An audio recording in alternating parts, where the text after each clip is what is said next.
On est live, Maria. Over to you. Ok, alors bonsoir à tous et bienvenue à ce LinkedIn Live dédié à un sujet qui nous passionne tous aujourd'hui, qui n'est nul autre que l'IA. Alors, nous parlerons plus précisément aujourd'hui du futur du marketing IA et des tendances 2025. Donc, nous sommes tous ravis d'être là ce soir pour explorer comment l'intelligence artificielle redéfinit nos pratiques et nos métiers, que ce soit côté agence ou client, mais aussi pour offrir des réponses concrètes à notre audience.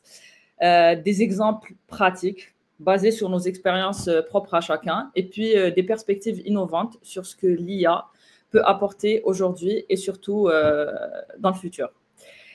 Du coup, je vais commencer par me présenter. Je suis Maria M. Frada, COO de Kio Conseil, qui est une agence qui combine tech et marketing avec une approche résolument tournée vers le digital. Avant de co-diriger cette aventure, j'ai évolué pendant près de 10 ans dans les ressources humaines, dans 6 au sein de Kio Conseil. Ces années m'ont appris que les talents sont au cœur de toutes les transformations, en vrai. Et cela s'applique parfaitement à l'intégration de l'IA dans nos métiers, ce qui soulève des enjeux majeurs, recrutement, formation, adaptation, évolution des compétences, etc. Donc, qu'on se le dise, hein, l'intelligence artificielle est clairement en train de bouleverser le marketing, de la data à la créativité. Donc, elle modifie nos outils, nos stratégies et parfois même nos rôles, j'ai envie de dire. Alors, mais entre opportunités et défis, une question s'impose à nous aujourd'hui. L'IA est-elle simplement un outil ou un levier pour transformer nos métiers en profondeur? Est-ce que c'est vraiment la fin des agences, la fin des départements marketing et de plusieurs fonctions?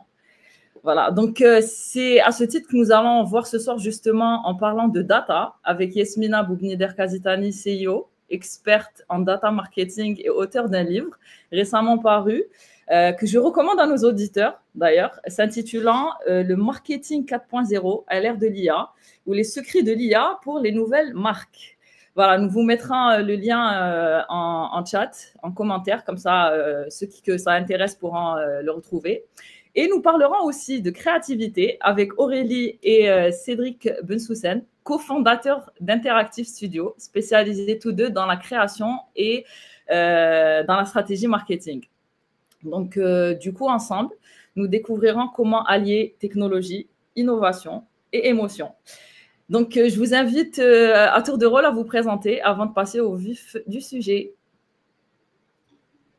On va faire honneur à Cédric, qui est le seul homme de la Trop d'honneur, trop d'honneur. Et moi, j'allais dire, je vais faire honneur à Yasmina, tu vois. Donc, bonsoir à tous. Je suis cofondateur d'Interactive Studio avec Aurélie, qui se présentera après.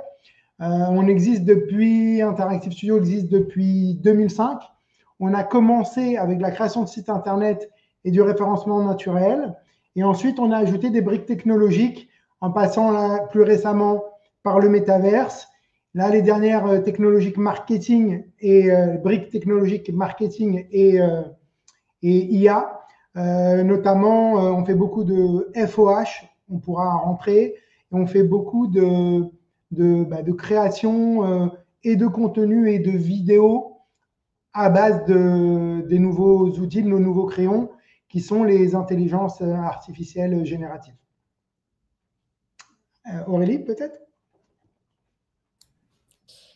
Alors, Aurélie Bensoussan, cofondatrice d'Interactive Studio, comme a dit Cédric, depuis plus de 20 ans. Donc, nous sommes une agence digitale immersive, digitale pour tous les métiers classiques d'une agence digitale depuis le début du web, web design, SEO, social media. Et effectivement, on a ajouté des touches d'innovation importantes qui sont l'holographie, la réalité augmentée, la création d'environnements virtuels, le gaming. Et depuis plus de 18 mois, on a fait une transition sur les intelligences artificielles parce que il faut tester et il faut essayer plein de choses avant de permettre d'avoir une créativité digne d'une agence comme on l'a toujours fait pour nos clients. Voilà, et on est très heureux de participer à ce live aux côtés de Maria et Yasmina. Génial, donc c'est à moi de finir, c'est ça? Comme d'habitude.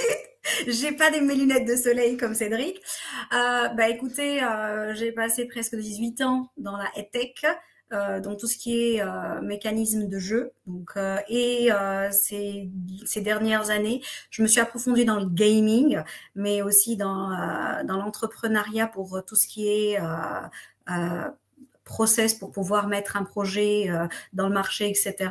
Et d'où tout ce qui est data, tout ce qui est analytique, tout ce qui est comprendre comment gérer sa business intelligence en termes d'information, etc.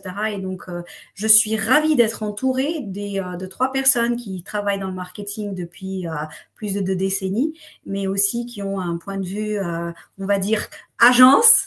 Et moi, je suis un peu le client, donc on va commencer à se taper dessus là. Ça va être la bagarre, c'est génial.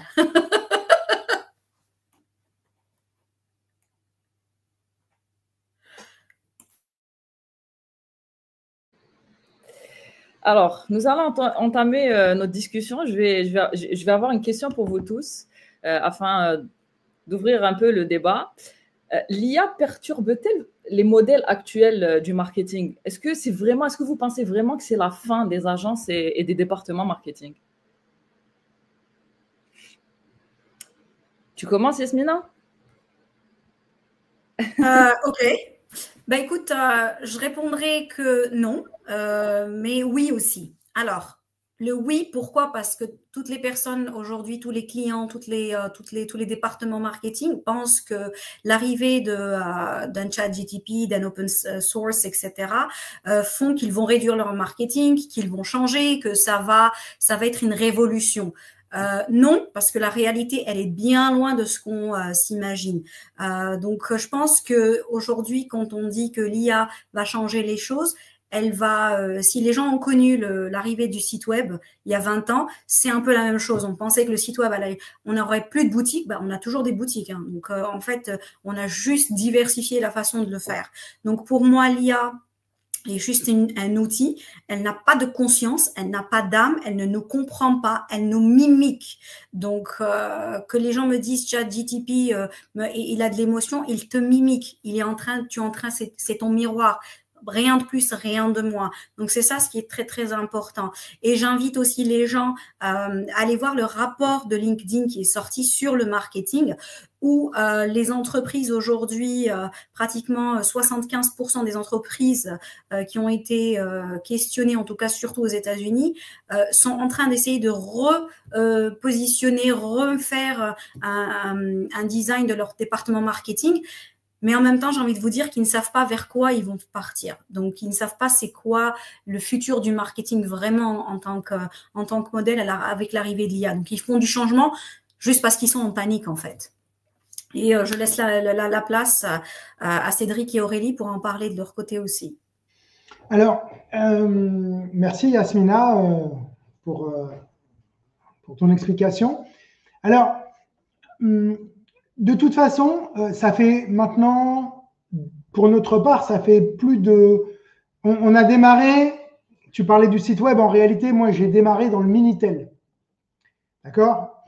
En fait, à chaque fois qu'on a des innovations, on est en panique et les magazines, les médias nous font des trucs de dingue. Et la dernière fois où j'ai eu un où j'ai vu qu'il y a eu un vent de panique, c'est sur le métaverse, quand Mark Zuckerberg nous dit, ça y est, c'est moi le king du métaverse, c'est méta, on va tous vivre dans un monde dystopique, Ready Player One, voilà, on va tous vivre derrière des casques, et on veut tous un jumeau numérique, et on veut tous de l'immobilier virtuel, etc., etc.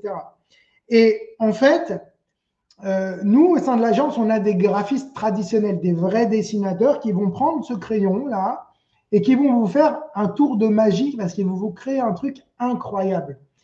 Et en fait, si je donne à Yasmina, à Maria ou même Aurélie ou même moi-même, je prends ce même crayon, on va vraiment pas sortir du tout la même chose. Et autant eux, ils vont me sortir un storyboard ou un logo ou une affiche qui va être exceptionnelle, autant moi, je ne vais pas sortir du tout la même chose. Donc, on parle d'un outil, donc le moins cher possible. Et quand ils ont vu arriver l'IA, ils ont été en panique. Ces jeunes, parce qu'on a beaucoup de jeunes, ils ont été en panique en se disant, mais attends, moi, pour sortir une illustration, il me faut minimum 5 heures, et ça, c'est le premier truc. C'est bon, je vais perdre mon job. Et moi, alors, je vais essayer d'être concis, ce qui est très difficile pour moi, mais je vais essayer de le faire. En fait, ce que je leur ai dit, n'aie pas peur de l'IA, aie peur du graphiste qui maîtrise son crayon, son Photoshop et l'IA. Je lui dis, c'est lui qui va te piquer ton travail. Mais ce n'est pas l'IA qui te piquera ton travail. Et bon, voilà. Après, on peut rentrer très, très loin. C'est un sujet très complexe. Mais je vais laisser Aurélie rajouter quelque chose. Vous avez déjà dit beaucoup de choses, Yasmina et Cédric, mais j'adhère complètement.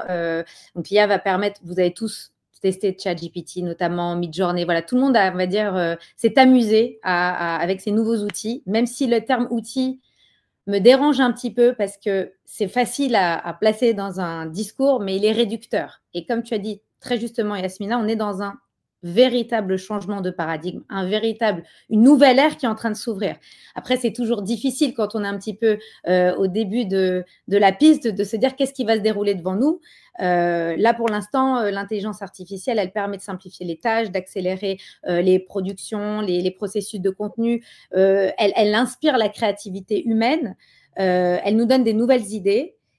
Mais il va s'ajouter à ça quelque chose qu'elle ne fait pas et qu'a priori elle ne fera jamais, c'est l'intelligence émotionnelle qui va s'ajouter à l'intelligence collective et à l'intelligence artificielle. Et c'est finalement tout ça qui va créer un humain augmenté.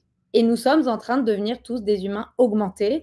Donc c'est pour ça que le terme d'outil, comme a dit Cédric, effectivement, on avait les graphistes à l'époque, on avait le papier, le crayon, puis après s'est ajouté finalement la tablette graphique qui a permis de faire d'autres types de contenus qui sont absolument extraordinaires. C'est pas pour autant qu'on a laissé tomber les storyboards crayonnés et au crayon de papier. Donc, ça va permettre d'ajouter une couche supplémentaire, d'avoir de nouveaux usages et d'augmenter finalement la créativité. Donc, est-ce que c'est positif? Oui. Est-ce qu'il faut en avoir peur? Non. Après, comme je le dis dans de nombreuses vidéos de marketing depuis très longtemps, il faut savoir toujours cadrer les usages, comme pour les réseaux sociaux, il y a eu de la dérive.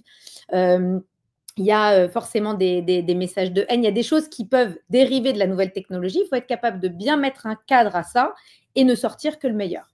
Donc, on a de belles choses qui arrivent devant nous, notamment pour les agences qui sont aussi là pour créer et accompagner le marketeur et le client là-dessus. Alors, merci à vous trois, pour vos réponses et votre intervention. Je vais passer, on va enchaîner avec une question pour vous, Team Créa, Team Agence. Avant de revenir vers toi, Yasmina, le client, quel est le rôle de l'IA aujourd'hui dans le processus créatif? Alors, le rôle de l'IA. En fait, je vais essayer de répondre à ta question par des cas d'usage, en fait. C'est-à-dire que nous, au sein de l'agence, qu'est-ce que cela nous a apporté et comment on l'utilise? Alors, bien évidemment, je ne vais pas vous donner tous mes secrets, puisque ça fait 18 mois qu'on se retourne le cerveau et qu'on se fait des nuits blanches pour comprendre tous les fonctionnements et pour avoir une vraie valeur ajoutée. Mais je pense que les gens qui sont là ont envie d'avoir des petits tips, des petits tuyaux. Et alors, déjà, nous, au sein de l'agence, qu'est-ce qu'on fait avec de l'IA? En réalité, ça fait à peu près maintenant 18 mois qu'on utilise l'IA et ça a commencé par la création de storyboards pour des conceptions de jeux The Sandbox. Donc, The Sandbox, tout le monde connaît, enfin, je pense, mais peut-être pas. Donc, The Sandbox, c'est un univers virtuel décentralisé, donc basé sur une économie crypto. On peut acheter un terrain, etc. Mais on n'est pas sur le sujet de Sandbox, mais on a des clients, par exemple, on a Nomura, banque numéro 1 d'investissement au Japon, on a Unibet, on a Crédit Agricole, on a Septéo, on a plein de corps, on a AXA, on a des gros corporates qui surfent sur cette hype dont on parlait tout à l'heure. Bah, nous aussi, on veut être dans ces univers gaming et virtuels. Et en fait, on est en train de créer finalement des jeux vidéo, même si c'est un peu plus complexe qu'un simple jeu vidéo. Dans le concret, notre travail, ça va être de créer des environnements, de créer une histoire interactive, de créer des personnages secondaires, de créer des décors, de créer des détails. Et donc, en fait, on s'est rendu compte, on a une équipe de 10 graphistes un peu multicasquettes, parce que forcément, au moment du métaverse, on est tous multicasquettes. On fait de la modélisation, on fait de l'animation, on fait tout, parce que tout va très, très vite et il faut pouvoir s'adapter super vite. Et on se rend compte que l'exigence des clients, les attentes, on a en face de nous des personnes qui ne comprennent rien du tout à l'univers du jeu vidéo, rien du tout au gaming. C'est juste, on leur a dit, je suis responsable d'innovation, il faut que tu fasses du métaverse. Débrouille-toi, ok. Donc, tant bien que mal, on forme des gens qui n'ont pas du tout les prérequis pour être formés au début, mais comme on n'est pas mauvais en vulgarisation, ça se passe bien. Et un de nos premiers outils, ça a été d'utiliser Midjourney, je pense que tout le monde connaît, et de générer des images je pourrais envoyer les liens, c'est pas une légende, c'est la réalité. On a créé énormément une quinzaine d'expériences et à chaque fois, on avait dans notre workflow un vrai storyboard de toute l'histoire interactive qu'on allait créer. Ça permettait de donner une ambiance graphique.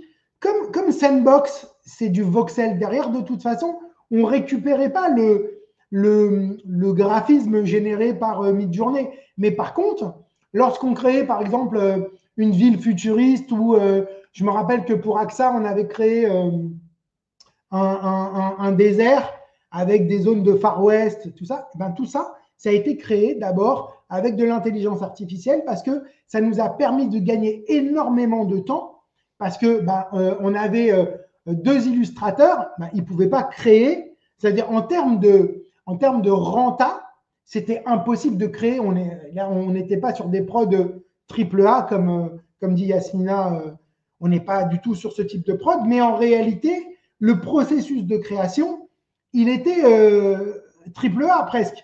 Donc, il a fallu qu'on trouve des moyens d'accélérer et d'avoir quand même de la qualité. Et Midjourney nous a énormément aidé.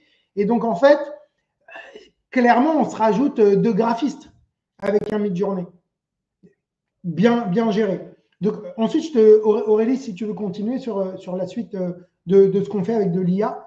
Voilà, c'est comme ça qu'on a commencé à utiliser l'IA. Et après, juste pour finir sur The Sandbox, et Fortnite aussi, on a créé beaucoup de trailers.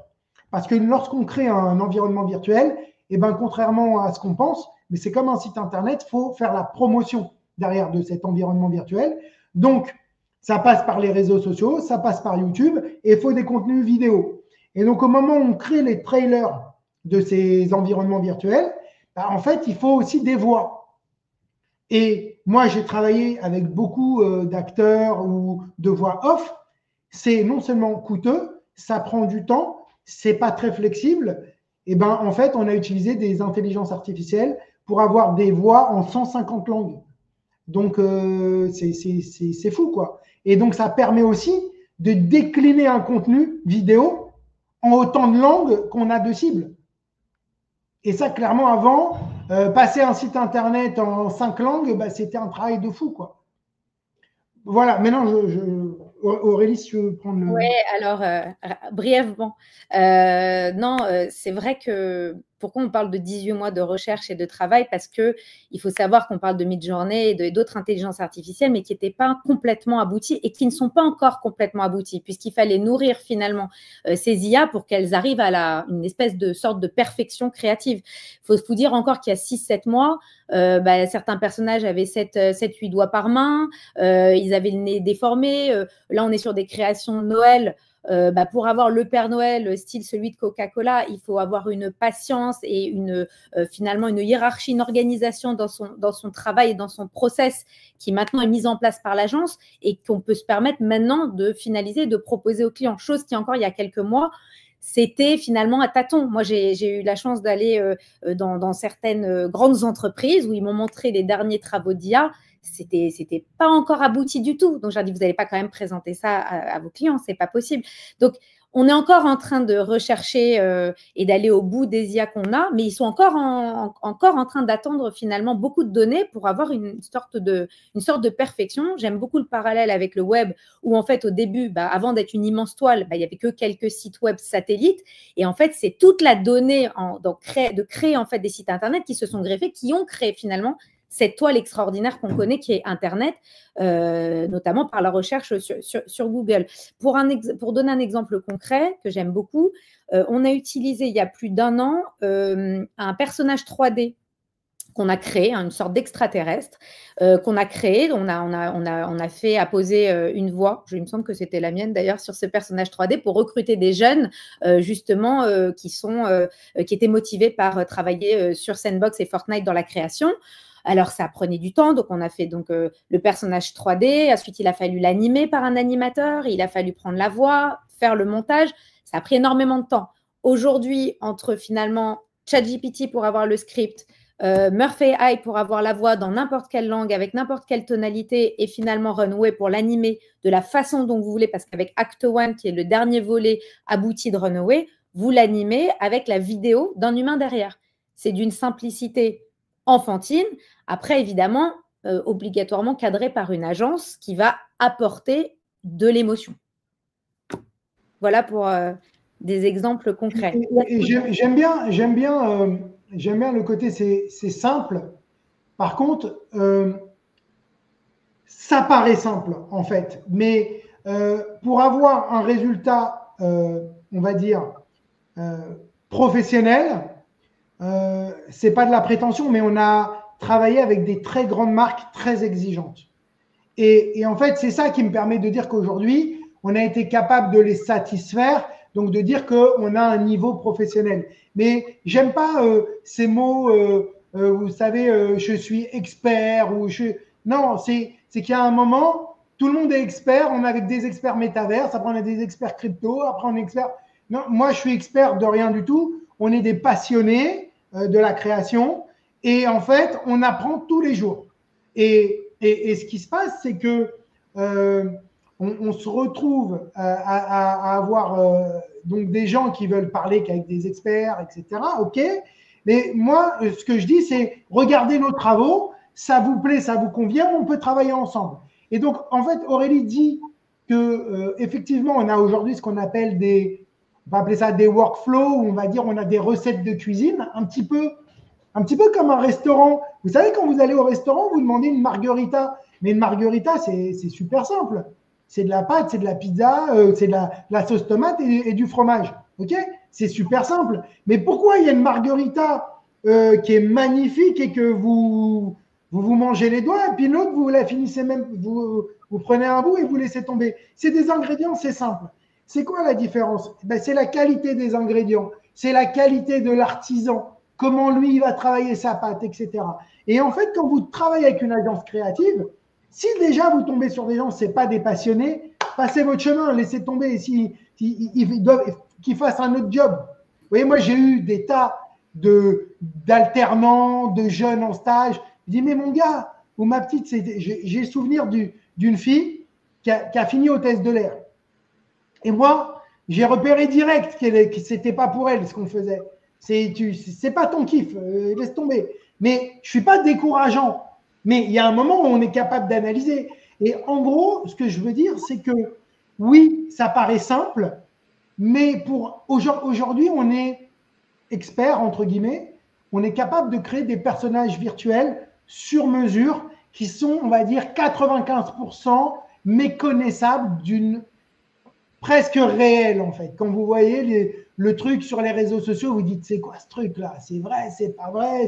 Et nous, on garde même des petits défauts, justement, pour pas trop faire peur. OK?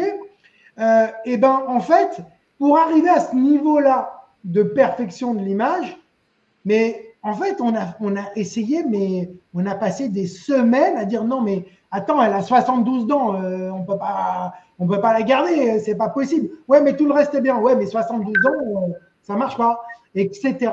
Et donc, en fait, oui, aujourd'hui, on a des recettes qui permettent d'aboutir à un résultat. C'est-à-dire que si aujourd'hui, vous venez nous voir, vous dites, bah, je voudrais créer une ambassadrice pour mon hôtel, par exemple, qui est, je sais pas, à Punta Cana, et ben on va vous faire une super caribéenne, super sympa, qui va présenter l'hôtel et vous dire waouh.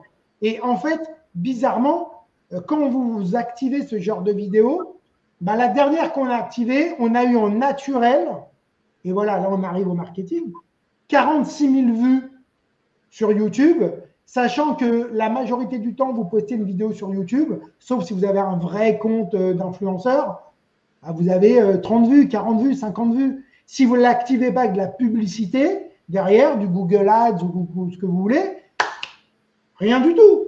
Donc là, on a créé des contenus IA et on a réitéré et réitéré et on voit qu'il y a une vraie demande sur ce genre de choses. Il y a Yasmina qui rêve de donner son avis aussi. On ressent en tout cas ta passion, Cédric, à travers Ah, mais j'adore, moi, discuter avec Cédric sur ce plan-là, parce que je pense que… Recherche, en vrai. Mais maintenant, je te retourne la question à toi, Yasmina. Comment est-ce que le client, c'est ça, voilà, le client. Exactement. Comment est-ce que l'IA révolutionne-t-elle l'analyse et la segmentation des données aujourd'hui? Alors, je sais que ça va pas plaire beaucoup aux gens qui nous écoutent ou qui vont nous écouter. Ça révolutionne pas tant que ça, hein, parce qu'en fait, encore une fois, je pense que comme Cédric et Aurélie le disaient, tu te souviens du Minitel, je me souviens des premiers analyses Google Analytics, le premier, on va dire, comment ça s'appelait déjà? Pas HubSpot, il y avait le grand-père de HubSpot qui s'appelait Mailchimp. Je sais même plus s'il est, tu vois, genre s'il est encore opérationnel. Et en fait, toutes ces datas, elles restent encore très silo. Elles sont chacune dans une box. Et en fait, ils ont, au lieu de simplifier les choses, ils les ont compliquées. Pourquoi? Parce que quand on a des nouveaux dashboards, il y a plein d'entreprises qui vont te dire on va tout te plugger, tu vas voir, ça va être un dashboard, tu pourras tout lire. Non, en fait, ce qu'ils vont faire, c'est qu'ils vont juste te mettre tout ensemble. C'est comme un Google Analytics website, et puis tu as toutes les informations, des canaux, où est-ce que ça vient, le temps d'engagement, le timing, etc. Mais ça va pas dire tiens, Aurélie elle a cliqué à tel moment, ou en tout cas la catégorie Aurélie, la catégorie Yasmina, parce qu'en fait certes on est 4 personnes, mais on est 3 femmes et un homme. Yasmina et Cédric peuvent éventuellement être le même groupe. C'est ça ce qui manque à la data aujourd'hui. C'est la façon dont les modèles sont faits. Ils ne sont pas adaptés, ils ne sont pas lus de façon contextuelle. Ils sont lus dans la pure analyse financière, on va dire. On a eu tant d'engagement, on a eu tant de ceci, on a eu tant de cela. Et ça ne fait pas vraiment de sens pour un vrai marketeur. Donc, moi, je suis un peu comme Cédric dans la passion de dire, les gars, vous lisez ça, mais en fait, émotionnellement, où il est le layer émotion de data qu'on peut lire? Il n'y en a pas. Parce qu'en fait, il a dit 46 000 vues. Moi, en tant que CMO, je vais dire OK. Et sur ces vues-là, quelle est la catégorie d'âge? Pourquoi? À quel moment? Combien de fois la personne l'a revue? Combien de fois elle l'a partagé? Et à qui? Donc, et voir d'où est revenue l'information pour dire, tiens, ce type d'information, donc cette personne-là est plus attachée à ce type de truc, alors que l'autre catégorie, quel type de contenu va pour elle? Et aujourd'hui, on est dans un prédictif vraiment de base. Je vous donne un exemple qui est vraiment très simple. Quand on va aller acheter, par exemple, sur un site web, Zara, etc., qu'est-ce qu'il va faire? Je vais acheter, par exemple, là, j'ai un mariage qui arrive, donc je vais chercher une robe mariage, il va me proposer une petite robe noire et automatiquement, ou des trucs assez, et juste après il va me proposer la chaussure qui va avec, et il va me proposer le sac qui va avec. Donc c'est très catégorisé, ce qui est bien pour un premier travail. Mais on est 3 filles dans ce call-là, et je suis sûre qu'il y en a plein qui sont en train de nous écouter. On n'a pas les mêmes styles. Genre, ça n'a pas été travaillé de façon vraiment hyper personnalisée. J'aime pas le noir. Et puis, même si je mettrais du noir, je vais mettre une chaussure complètement déglinguée avec. Je suis du genre à aller chercher un truc qui va être rose, orangé. Et avec un sac ou ce qu'on appelle, nous, en Angleterre, les fascinators, donc les petits chapeaux et tout. Alors que je pense pas que ça soit le même style. Donc, en fait, il va me faire une prédiction de base. Il ne va pas me faire une prédiction basée sur l'humain. Encore une fois, cette mimique de l'information, les gens la prennent pour étant un waouh. Il n'interprète pas parce que s'il interprétait, il m'aurait poussé à vendre mieux. Mon exemple le plus concret et sur lequel je me suis battue avec l'équipe d'Amazon et je leur passe un bonjour. Je suis pas en train de critiquer les gars et bon, c'est pas grave parce qu'ils sont anglophones. Mais le truc, c'est que on a tous des comptes Amazon. En tout cas, moi personnellement, je les utilise assez souvent. Et à chaque fois que j'achète à des périodes bien précises les décorations de gâteaux, les cadeaux. Donc, j'ai des enfants et des trucs pour moi, pour la maison. Ils n'arrivent pas à me profiler avec toute la base de données qu'ils ont.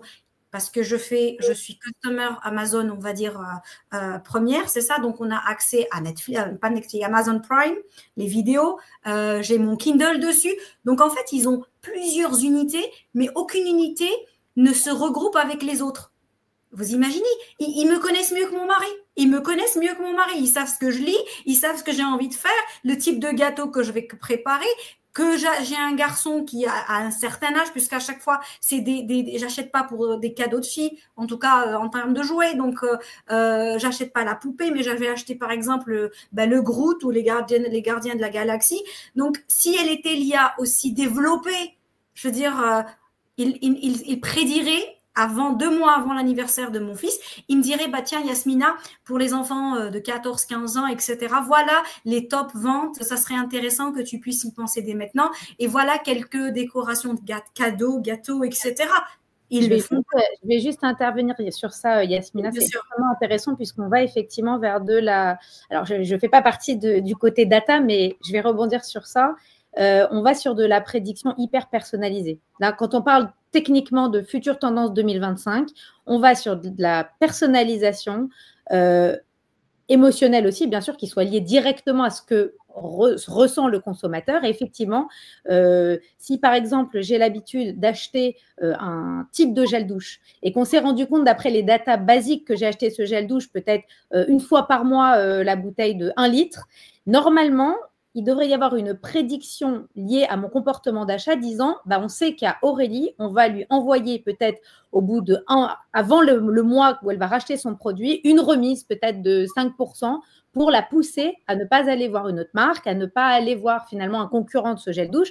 Et donc, en fait, c'est là où l'IA devient vraiment intéressante sur l'hyper-personnalisation. Ça va permettre de proposer finalement au consommateur le produit qu'il a l'habitude d'acheter sans prendre le risque qu'il aille l'acheter ailleurs parce qu'on n'aura pas anticipé son acte d'achat sur Amazon ou n'importe quelle autre boutique en ligne. Voilà, je voulais juste compléter. Ah mais absolument, et je pense que tu vois, c'est ça où par exemple quand les directeurs marketing, les directeurs des business units en termes d'intelligence font leurs prédictions, il y a un gap en fait, puisque toutes ces informations-là, elles sont on dit silos en français, elles sont dans des briques toutes seules, et il n'y a pas, les gens qui sont venus via notre Instagram, apparemment, on peut connecter leur IP et dire que eux aussi sont venus via LinkedIn. Donc, en fait, ils n'utilisent que ces deux canaux versus quelqu'un d'autre qui est venu de Snapchat et qui est venu de Twitter et qui sont mono-channel, etc.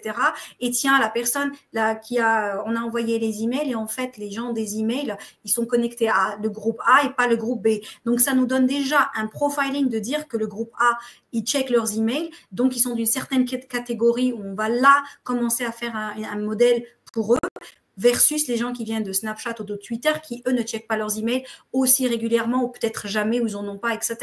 Donc, c'est pour ça que je dis cette hyper-personnalisation et cette data, elle est mal utilisée et les modèles qui sont derrière ne sont pas, on va dire, performants encore. Donc, moi, je m'attends, quand les gens me parlent et qu'ils sont impressionnés, pour moi, je suis encore 10 ans en arrière, dans le sens où j'attends cette hyper-personnalisation de dire toute cette data mining, en fait, toute cette information, c'est comme si, j'aime bien l'exemple de la pizza marguerite, c'est de se dire, écoutez les gars, on a tous les ingrédients, mais en fait, on ne sait pas quoi faire. Donc, c'est un peu ça, dans le sens où on a toutes ces informations de data sur tous les canaux, mais les personnes ne savent pas connecter ces patterns. Donc, je ne sais pas comment on dirait ça en français, mais il y a des patterns à voir. Et puis, dans ce patterns…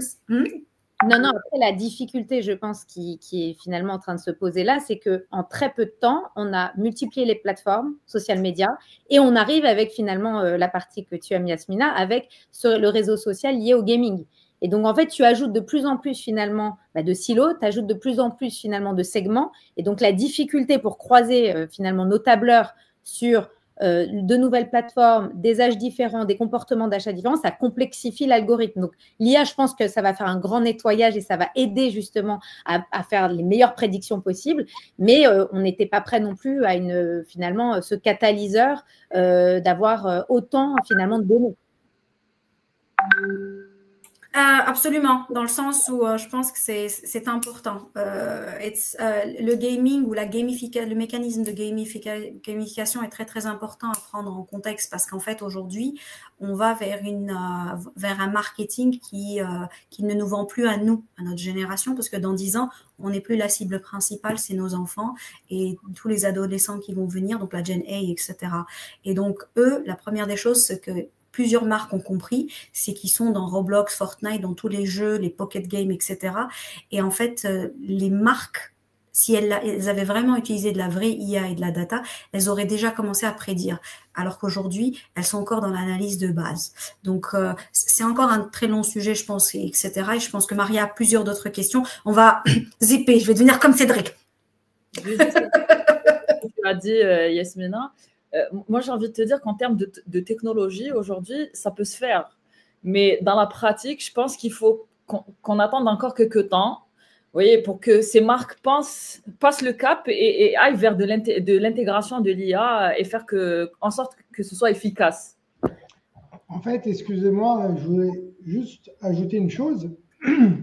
Avant qu'on passe à la prochaine question. Ouais, excuse-moi, mais c'est important parce que je veux l'avis…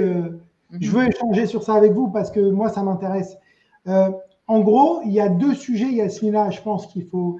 Tu as la partie technique, ok? Tu as la partie technique. Tu as la partie aussi propagation de l'innovation. C'est-à-dire qu'en fait, l'innovation, elle se propage dans le monde de façon pyramidale. On va dire qu'en gros, tu vas avoir au sommet de cette pyramide les sachants, entre guillemets, qui vont envoyer l'information. On peut parler, par exemple, peut-être des GAFAM, on va dire qu'on va mettre en haut de la pyramide. Et puis tout en bas, tu vas avoir le commun des mortels. Et puis, plus ils sont âgés, plus… C'est des généralités, hein, évidemment. Moi, je connais des gars, ils ont 80 et puis ils sont au taquet. Hein. Donc, mais globalement, plus on est âgé, moins on est enclin à vouloir changer ses habitudes et moins on a envie de s'embarrasser de nouvelles choses. On n'est plus forcément actif, même si c'est une erreur d'un point de vue physiologique d'être moins actif, mais c'est la réalité. Et en gros, ce que tu dis, Yasmina, il y a deux sides. Tu vois, à mon sens, tu as la dark side et la white side. C'est-à-dire qu'en fait, tu vas avoir un côté où c'est techniquement génial de se dire, OK, ils ont capté totalement qui je suis, ma personnalité, mon truc, mon machin. Et du coup, ils vont me servir tout ce que potentiellement ils vont savoir avant moi. Donc, tu l'as sur Netflix, par exemple. Exactement. Quand eux, ils vont, tu vas manger 10 séries sur l'espionnage. La 11e série espionnage, boum, ils te la servent. Ou tu aimes les trucs sur le MMA ou la boxe, genre moi, ils vont te l'envoyer. OK? Donc, eux, ils l'utilisent pas mal. En fait, il y a un moment où des fois, je ne sais pas, tout le monde se l'est déjà dit ça, où tu reçois, où tu prends ton Facebook et tu vois que tu as une pub, mais elle est trop ciblée. Elle est trop, waouh, tu te dis, mais ils sont trop forts, les gars, c'est pas possible. Et tu te dis, mais… Et en fait, tu vois même que c'est un truc que tu as dit à l'oral. C'est même pas un truc que tu as… Je ne sais pas si ça vous est déjà arrivé, ça. Mais en gros, je parle de quelque chose et il y en a qui vont te dire, ouais, mais tu sais qu'il paraît qu'ils captent les infos sonores, etc. sur ton phone. OK. Eh bien, en gros, j'arrive to the point. En fait, est-ce que quelque part, si la marque ton Amazon, il te connaît too much, tu vois, il te connaît trop, il te sert. Est-ce que finalement, moi personnellement, je ne vais pas trop apprécier le truc. Donc, en gros, où je veux en arriver, c'est est-ce que les marques, elles y vont pas un petit peu mollo dans ce truc-là, parce que finalement, si tu vois qu'ils t'ont trop scanné, est-ce que ça ne va pas te faire peur quelque part? Est-ce que tu ne vas pas t'éloigner de la marque? Donc, tu vois, le data. J'ai bien compris. Voilà. Alors, moi, je vais te répondre aux deux questions. La première partie, c'est quand tu as parlé spécifiquement de Facebook, donc Meta et Instagram, c'est une fois que vous avez accepté, que vous avez téléchargé l'application, vous, dans les termes et conditions et les settings, allez vérifier quand même, vous êtes traqué dans toutes les activités offline. Et ça veut dire plein de choses offline. Ça veut dire, je traque ton voice, tes messages, la totale. Donc, ça veut dire que je screen tout, sachant que WhatsApp fait partie donc du groupe, donc je te screen complètement. Donc quand les gens me disent, je dis bah ouais les gars, si tu l'as téléchargé, c'est que tu as accepté d'être espionné. Donc dans le but de dire, on le sait. Par rapport aux marques, ça c'est une autre paire de manches puisqu'aujourd'hui ils ne sont pas capables encore. Parce que si c'était vrai, on est dans le prédictif de base. Mais ça ne veut pas dire que ça ne va pas arriver. Ça veut dire qu'aujourd'hui, ils sont en train d'y penser. Ils ne savent pas comment faire. En fait, on n'a pas une engineering qui arrive à créer un vrai web transactionnel ou en tout cas transversal où tu mets la data de certains groupes avec certaines affinités parce que encore une fois pour des marketeurs purs ils avaient l'habitude de targeter le directeur des RH, le directeur, le CTO, le ceci, le cela, alors que non, le marketing il a shifté vers les besoins. Ça peut être quelqu'un qui travaille pas du tout dans les RH, mais qui a les besoins et qui, lui, va influencer. Donc, tout ce ciblage a complètement changé. Et on the top of that, ce qu'on se dit, c'est que toutes ces informations-là, le lead, il est venu d'où, pourquoi, etc., quel canal, l'engagement, toutes ces datas dont on a parlé depuis tout à l'heure, elles ne sont pas rajoutées au contexte du business réel et d'un benchmark réel politico-financier. Parce que les mecs, des fois, tu leur dis, non, mais il va y avoir ça. Ah bon? Ah, j'étais pas. Eux, c'est la saisonnalité. Ils confondent la saisonnalité avec du microéconomique. Le microéconomique est très important, surtout si un pays va en récession, s'il y a des annonces de la Banque centrale, s'il y a une déflation. Tout ça, on ne le voit pas sur beaucoup de marques. Je parle de manière générale d'aller acheter sa voiture, faire un prêt bancaire, aller acheter une chaussure ou aller chez son dentiste. Et donc, tous ces layers-là ne sont pas mis. Et l'emotional, ils connaissent pas. Allez taper juste pour rigoler sur Google et mettez emotional marketing. Ils vous sortent quoi? Ils vous sortent les engagements et les likes. C'est pas ça les émotions. Les émotions, c'est la haine, l'amour, la passion, la jalousie. Donc c'est ce qu'on trigger c'est ce qu'on provoque chez un être humain. Quand tu as dit tout à l'heure cette vidéo, elle a touché quelque part, c'est waouh, elle a l'air réelle, donc ça nous a fait peur. Il y en a qui ont adoré, mais il y en a qui ça fait peur. Il y en a qui ont dû la revoir 2 ou 3. C'est ça, on est drivé par les émotions. Et ce layer-là, tant que l'IA n'est pas consciente, on n'a pas une conscience, elle réfléchit et elle est consciente comme nous, elle va juste mimiquer et elle va juste répliquer des choses qu'on sait déjà. Donc, si tu veux en parenthèse, je ne pense pas qu'on puisse être encore à ce niveau-là. Et on s'arrête pour redonner la main à Maria, parce que sinon, elle va nous... D'ailleurs, c'est ce que je disais, en vrai, nous attendons là, aujourd'hui, encore l'adoption par les marques, pour qu'on puisse en parler plus dans le détail. Alors, ma prochaine question, on va commencer par Aurélie. Aurélie, comment est-ce que vos équipes et vos clients s'adaptent aujourd'hui à ces outils? Alors, la recommandation principale, c'est déjà, nous, à notre niveau, c'était de tester des outils et de former tout le monde pour être à jour avec ce qu'on nous proposait jusqu'à présent. Nous, c'est chose faite de notre côté. Alors après, on a plusieurs catégories de clients, mais ça s'applique absolument à toutes les verticales de notre agence. On a des clients qui ne veulent pas du tout mettre les mains dedans et qui se disent, voilà, on va faire un brief, on va discuter ensemble et on va voir ce qu'on va pouvoir, ce que vous allez pouvoir nous proposer. Et après, on a ceux qui veulent être formés. Et dans ces cas-là, on les accompagne avec toute notre équipe pour qu'ils sachent prendre en main les outils. Après, là, on est loin quand même par exemple, du social media. On a formé de nombreux clients pour qu'ils prennent la main finalement sur leur Facebook, leur Instagram ou les services marketing. Finalement, on leur a donné les process, les méthodes et après, c'était parti, ils géraient complètement leurs réseaux sociaux. Là, on est sur vraiment des domaines qui sont liés à la créativité. Et donc, où l'émotion, donc on en parle depuis le début de ce live et je pense que ça fait partie des tendances, même si c'est un gros mot sur l'émotion, mais c'est quelque chose qui ne s'apprend pas. C'est que le réalisateur d'un film, il ne pourra pas transmettre, en fait, à part à l'écran et à part sur la finalité de son projet, il ne va pas forcément réussir à transmettre à son N-1 la façon de faire le film et la vision qu'il a du film. Donc, c'est un peu le même cas pour nous. Nous, on a un brief du client. Donc, on a le client qui arrive avec une certaine idée. Après, il y a comment on va pouvoir la transposer avec les intelligences artificielles et ce qu'on va arriver à voir. Et on en a parlé déjà tout à l'heure. On n'a pas encore forcément le résultat escompté. Alors, ça donne deux options. Ça donne soit on retravaille jusqu'à avoir ce qu'on veut. Donc ça demande du temps. Autre option, ça donne de nouvelles pistes créatives auxquelles on n'aurait pas forcément pensé. Et là, c'est très intéressant aussi. C'est-à-dire qu'il va vous proposer une version. Voilà, je voulais un Père Noël stylisé, style le Père Noël de Coca-Cola. Bah, lui, il va m'envoyer un Père Noël un peu différent, avec un esprit finalement du Père Noël incarné dans la pub Coca-Cola que tout le monde connaît, mais il a son style. Et bien finalement, on va peut-être sélectionner cette image en disant peut-être qu'on peut plutôt partir de là parce qu'il nous plaît. On a eu un feeling intéressant avec cette image-là et on va travailler de là qu'on va bien sûr proposer aux clients. Après, on est sur finalement, on a un lead qui est très, très, très important sur tout ce qui est lié à la créativité par l'intelligence artificielle parce que ce n'est pas encore complètement au point en termes du résultat qu'on veut.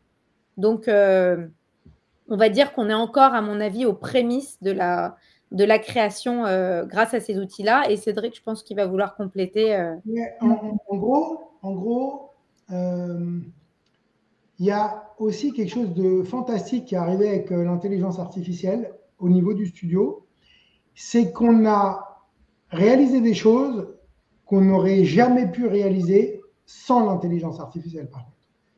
Et ça, c'est vraiment magique et incroyable.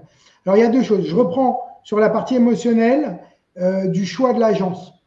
Pourquoi on tape chez Interactive Studio?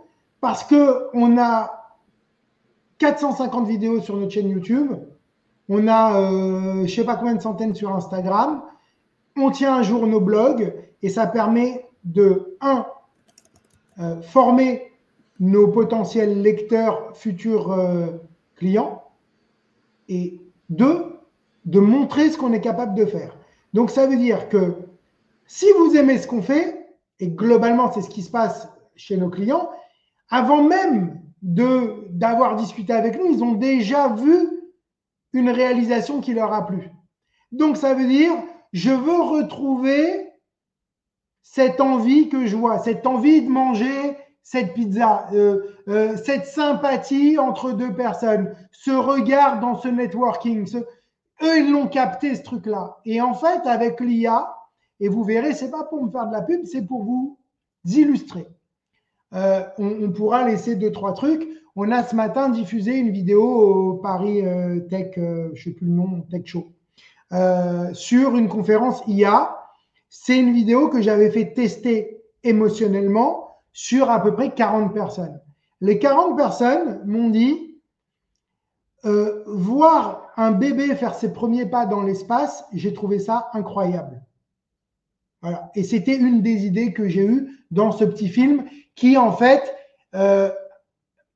montrait ma vision d'une vie en 2047 dans l'espace. Donc, un papa qui va au travail, un dîner de Noël en famille, une salle de sport, une chambre avec vue sur la planète Terre, mais à 400 000 km de hauteur, etc., etc. Donc, c'est quelque chose que vous voyez sur 1 minute 10. Et ben, en fait, moi, j'ai pris énormément de plaisir à créer ce que j'avais en tête et à le matérialiser avec ces outils. J'aurais jamais pu créer en 48 heures un film comme ça avant. Des budgets, aucun rapport, c'est pas possible. Et en gros, juste, je vais essayer de faire très vite. sur le côté où j'ai créé, c'est pas j'ai créé, on a apporté l'atelier des Lumières. Est-ce que ça vous parle? L'atelier des Lumières, ok? L'atelier des Lumières, ils ont mis en place des super expos, notamment immersives sur Van Gogh. Donc en fait, on se balade dans des grandes salles et on a des écrans géants qui projettent des motion design réalisés à partir des tableaux de Van Gogh. Ok. Sur le principe, techniquement, c'est faisable, etc.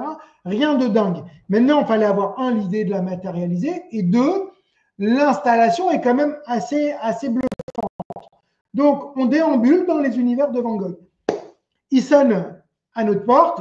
Donc, lead website, search engine, optimization, Google, tac, ils tombent sur nous. D'abord, on me parle de métaverse. Ils me disent, est-ce qu'on pourrait recréer dans un environnement métaverse nos expositions afin de teaser, donner envie de venir voir la vraie? Je lui dis, donc je propose Spatial. Peut-être vous connaissez Spatial, qui est un métaverse très sympa, qui fonctionne sur mobile, en VR et sur desktop. Donc, un truc, on va dire, multi-support, immersif, nickel. Et de fil en aiguille, je lui présente aussi nos travaux sur l'IA. Je lui dis, on a fait beaucoup de recherche. J'ai ripé sur le mot richesse, mais c'est la réalité. C'est une richesse visuelle. C'est-à-dire qu'on a une forme d'abondance visuelle. C'est-à-dire qu'on peut créer très rapidement des visuels. Et je lui parle de nos recherches et de nos workflows. Et elle me dit qu'elle a en projet une exposition donc qui est en cours sur Paris 1900, l'exposition universelle. Et elle me dit, voilà, on a des millions de visiteurs de par le monde et les stocks qui vendent ces visuels très, très rares, en fait, nous demandent des prix, mais exorbitants, qu'on ne peut même pas vraiment suivre, puisqu'en fait, ils veulent être payés aux viewers. Donc, nous, on est même quasi incapable de leur dire, on va voir combien de visiteurs, même si on voulait le faire. Je leur dis, OK, on va essayer un truc. Donc, c'est là, nouveauté qu'on n'aurait jamais pu faire auparavant. Je lui dis, vous avez des images de l'époque qui sont libres de droit, disponibles, etc. Je dis, oui, on en possède même. Je lui dis, voilà, envoyez-moi 2-3 images et c'est gratuit. C'est gratuit, je fais un essai. Si ça vous fait, on va parler de business après, on parlera d'argent, de durée, de nombre de vidéos. Elle m'envoie donc ces visuels et j'arrive donc à lui animer ces images d'époque grâce à l'intelligence artificielle. Donc, en réalité, on lui a créé ses propres stocks shots libres de droit pour son exposition. Et donc, on a une commande de 60 vidéos comme ça. Voilà. Donc, c'est typiquement, on l'a sorti d'une galère. Le truc, ils n'auraient pas pu le faire parce que pas les budgets, parce que c'est devenu incontrôlable. Et là, l'IA, en partant d'images réelles, on a réussi à créer. Alors, il a fallu faire beaucoup d'essais pour avoir des plans utilisables.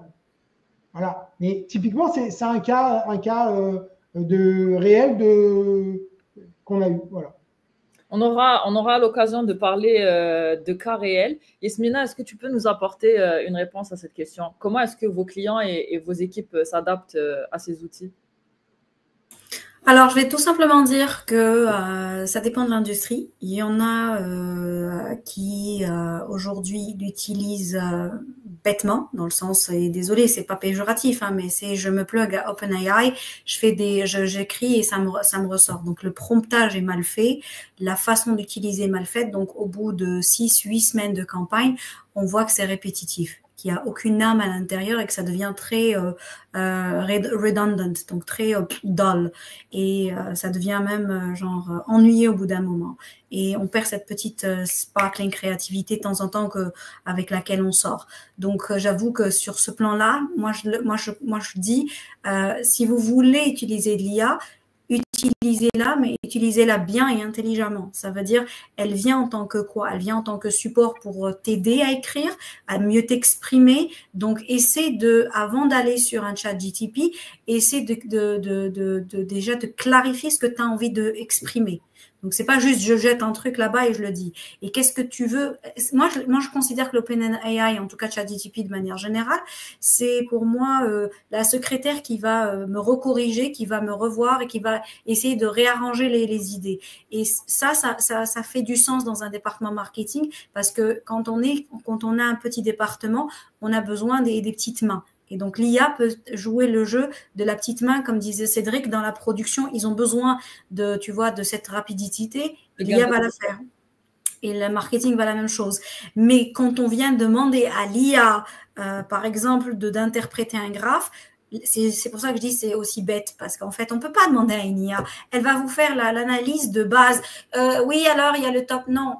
En fait, un vrai marketeur, et je vous le dis parce que je pense que j'ai travaillé avec, on va dire, le Jedi du marketing, que je salue, qui est une personne formidable, Rory Sutherland, qui est le vice-chairman de Ogilvy et qui a été le premier à créer un département d'innovation dans une agence, disait toujours...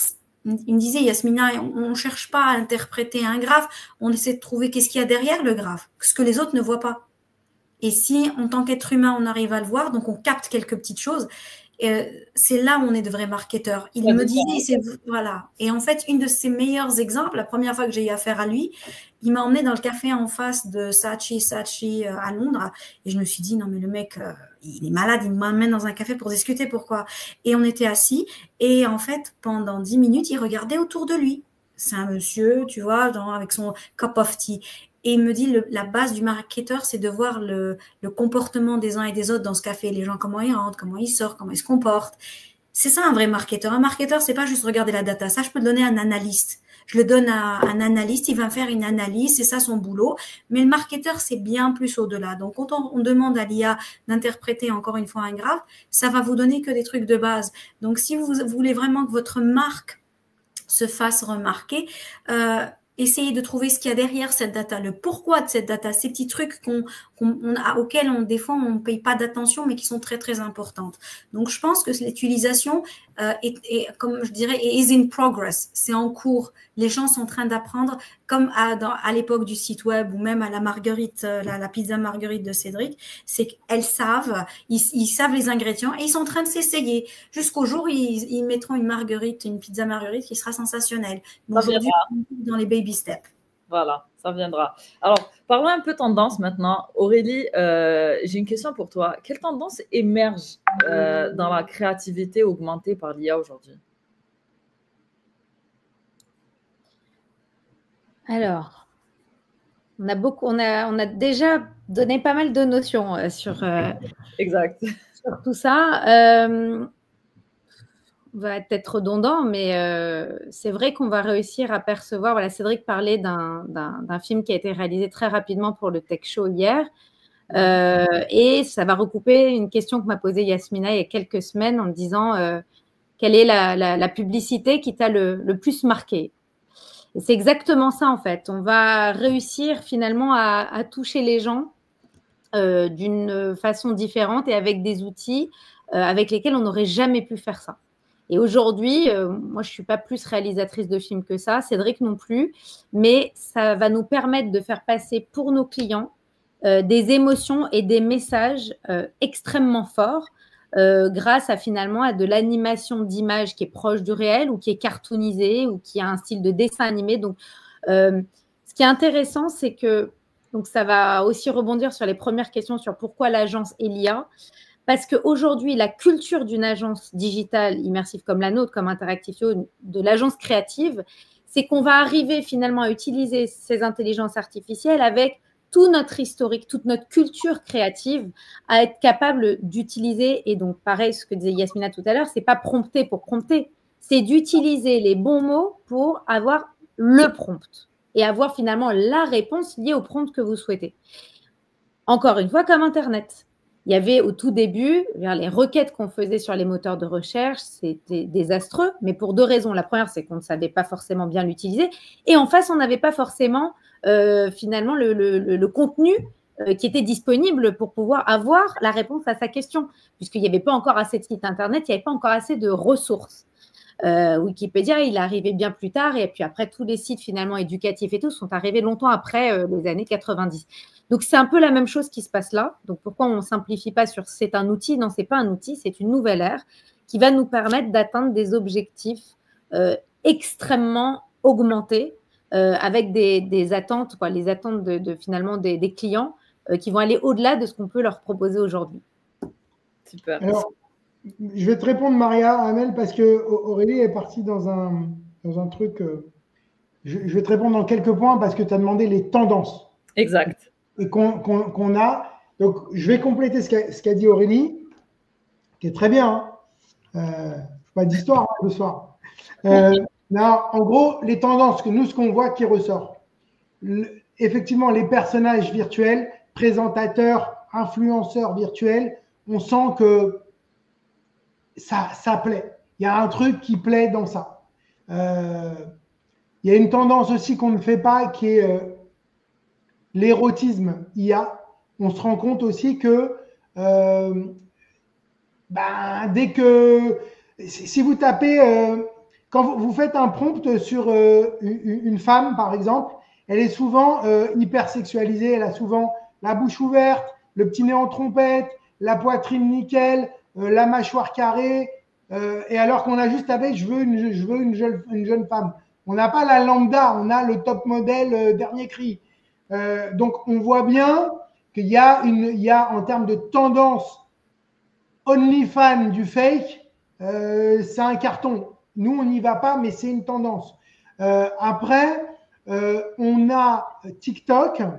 Je ne sais pas si vous avez entendu parler, mais Instagram a un programme de réalité augmentée qui ferme.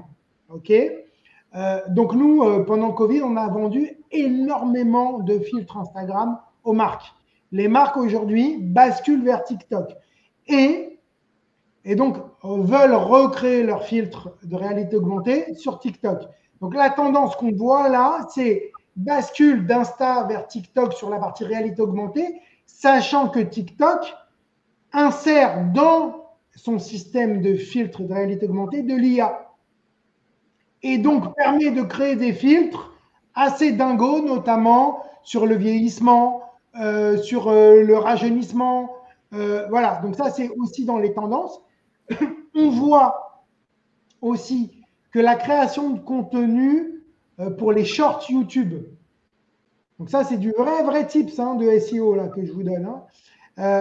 Effectivement, ces shorts YouTube qui contiendraient de l'IA sont bizarrement valorisés dans les moteurs de recherche.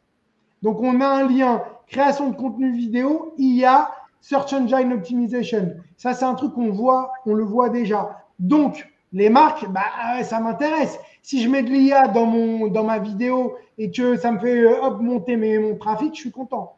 Parce qu'en général, quand c'est pas trop mal fait, augmentation de trafic, augmentation des ventes ou des leads, etc. Qu'est-ce qu'on a d'autre comme tendance? On va avoir effectivement la tendance alors comme disait tout à l'heure Yasmina, du secrétariat augmenté, mais multilingue, moi je dirais. Et c'est là où ça devient dingo. Parce que nous, on travaille avec des gens d'un peu partout dans le monde.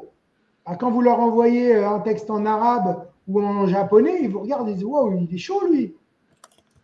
On croyait qu'il parlait que le français et l'anglais. Ça, c'est un truc qu'on utilise, qui est énorme. Et on va dire aussi cette duplication, ce multi-language-là, qui est assez facile à obtenir sur toutes ces créations de contenu. Donc, c'est-à-dire, en réalité, on pourrait trop bien dire, je crée une chaîne YouTube en espagnol, en arabe, en anglais, en français et en chinois. Et j'ai 5 fois plus de visibilité. Donc, voilà globalement les grosses lines et aussi la formation. Forcément, on a de plus en plus de gens qui se disent bon, on ne sait pas ce qu'on va en faire, mais on ne peut pas rester sans savoir ce qui se passe. Exact. Et ça, c'est énorme, en fait. Exact. Je te remercie, Cédric. Alors, avant de conclure, je vais faire un dernier tour de table avec cette dernière question, en commençant par toi, Yasmina. quel conseil est-ce que tu donnerais aux entreprises qui n'ont pas encore intégré l'IA dans leur processus? Alors, pour celles qui n'ont, je vais peut-être extendre la question parce qu'il y a deux parties, celles qui l'ont intégré et celles qui vont l'intégrer. Celles qui l'ont intégré aujourd'hui, les conseils que je donne aujourd'hui aux clients de notre écosystème, en tout cas surtout ceux qui sont basés aux États-Unis parce qu'ils sont bien plus en avance que les autres avec toutes les features de OpenAI, etc. C'est assurez-vous que vous trouvez un workflow, donc un process de comment utiliser ces outils IA, toutes ces API qui sont plugués à OpenAI en fait, et à Gemini et IDEL. Donc, trouvez un workflow et faites une pré-liste. Donc, quand je dis faire un process, veut dire trouvez faites votre SWOT analysis. Pour faire simple, en tant que marketing département, faites votre SWOT analysis et dites où est-ce que vous avez des gaps. Et c'est là où l'IA va venir, elle va jouer le rôle d'un assistant ou d'un performance enhancing. Et dans ce sens-là, vous allez chercher les vrais tools. N'allez pas n'importe où, n'importe comment, sinon il y en a 1000 et le temps que vous appreniez, le temps que vous cassiez la tête à comprendre comment ça va fonctionner, vous êtes déjà bien en retard sur ce qui va arriver en plus derrière. Donc ça c'est pour celles qui l'utilisent déjà et qu'elles mettent leur process. Pour celles qui ne l'utilisent pas encore et qui pensent à l'utiliser, la première des choses, c'est oui, utilisez-la mais pour l'utiliser, assurez-vous que vos équipes comprennent, qu'il n'y a pas de peur derrière de l'IA, qu'elle va pas vous prendre votre job parce que on en a encore du temps, les gars. Je vais pas vous dire on en a encore pour 10 ans, mais vous avez encore le temps de vous adapter et de surfer sur la vague. Donc, assurez-vous que vos équipes acceptent et qu'elles soient open-minded pour pouvoir accepter qu'elles aient ouvertement un outil IA pour utiliser et familiarisez-vous avec celles qui vous conviennent. Donc, la même chose que celles qui l'ont utilisé. Assurez-vous que vous avez des besoins. Si vous n'avez pas de besoins et que vos équipes elles sont parfaites, vous n'en avez pas besoin. C'est pas une nécessité d'avoir un OpenAI, sinon et celles qui ont un tout petit département comme les petites startups, etc. Assurez-vous que vous avez un interne qui comprend ce que ça veut dire le marketing, parce que si vous passez votre temps à prompter des imbécilités, vous allez sortir que des imbécilités. Donc on le dit aussi ouvertement que possible. Donc voilà ma réponse très très très très short. Super, merci Yasmina. À toi Aurélie, qu'en penses-tu? Yasmina a déjà dit beaucoup de choses. Impossible de ne pas les utiliser, ça c'est le message. Est-ce qu'il faut avoir peur? Absolument pas. Vous barrez le côté dystopique de tout ce qu'on a pu voir dans la science-fiction avec les robots qui arrivent et puis qui prennent le contrôle, c'est pas possible. Aujourd'hui, l'humain, c'est le chef d'orchestre de toutes ces plateformes, de tous ces outils. Et de toute façon, si c'est lui qui les a créés, il n'y a que lui qui sera capable justement de sortir le meilleur, naturellement, avec la meilleure façon de cadrer les usages. Aujourd'hui, on voit comment se comportent les jeunes. Et ils utilisent ChatGPT et pas que utiliser, ils l'utilisent très, très, très bien. Donc, moi, je suis complètement époustouflée. On a beaucoup de jeunes autour de nous de voir la façon dont ils promptent, peut-être encore mieux que des gens qui se disent experts AI. Donc, ce qui veut dire que ça rentre dans les usages, ça rentre dans notre quotidien. Donc, faire tester, effectivement, comme disait Yasmina, faire du propre.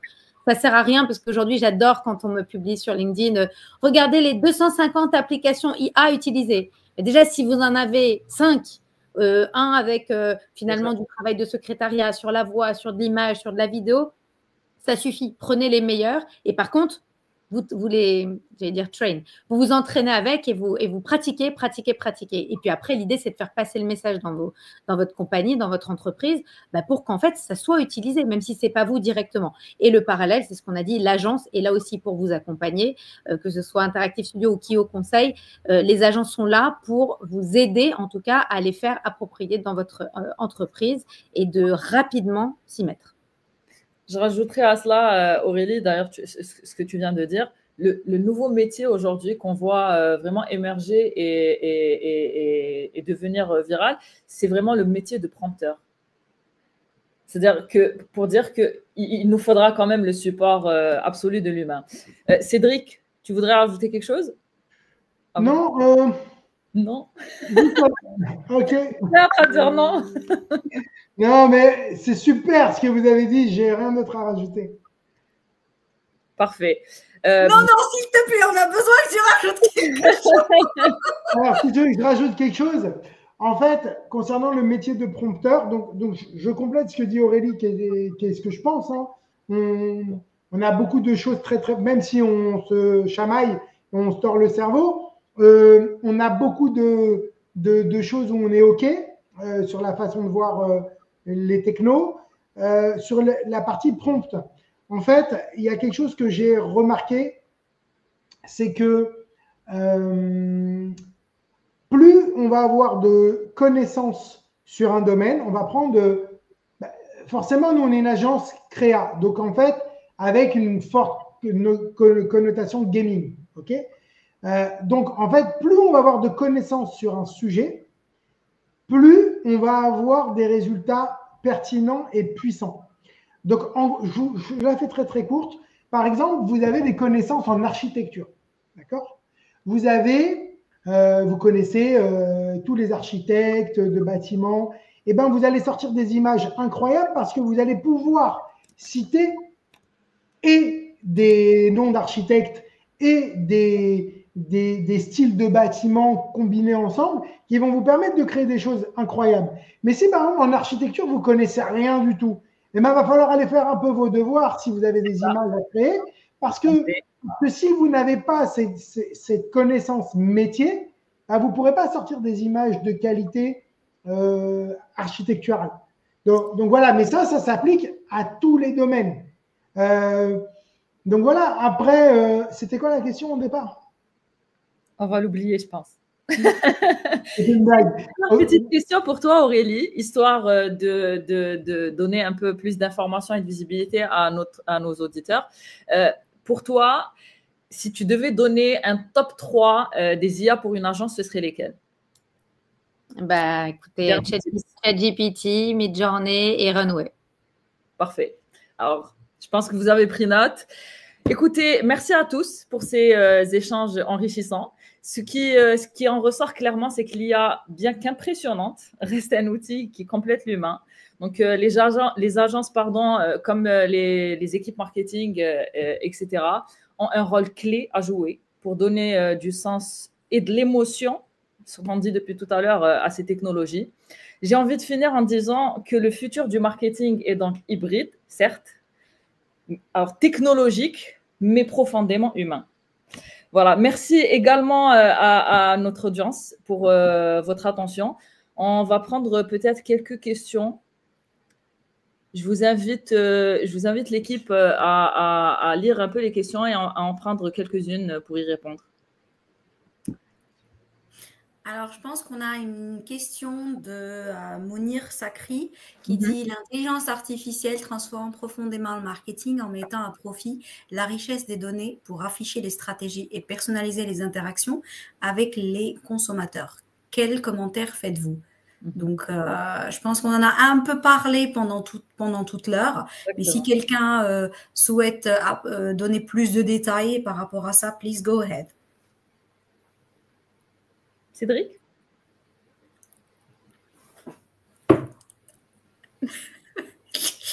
On t'entend pas? Le son. On m'a baïonné. On t'a pas mieux. Parfait. On reprend, il n'y a pas de souci. En fait, cette réponse, je l'ai vue arriver à 18h44. Et en fait, pour moi, c'est l'ensemble de tout ce qu'on a discuté. Donc, je pense que cette personne que je ne connais pas et que je salue, et merci pour la poser, je pense que là, elle a eu… Enfin, moi, j'ai rien de chaud. Sinon, il faudrait repartir sur 1h15, en fait. Je pense que c'était… Non, mais t'inquiète pas, on ne va pas repartir sur 1h15. En gros, on a un peu répondu, quoi. Je pense qu'on a répondu. Et c'est une question qui est hyper vaste, en fait.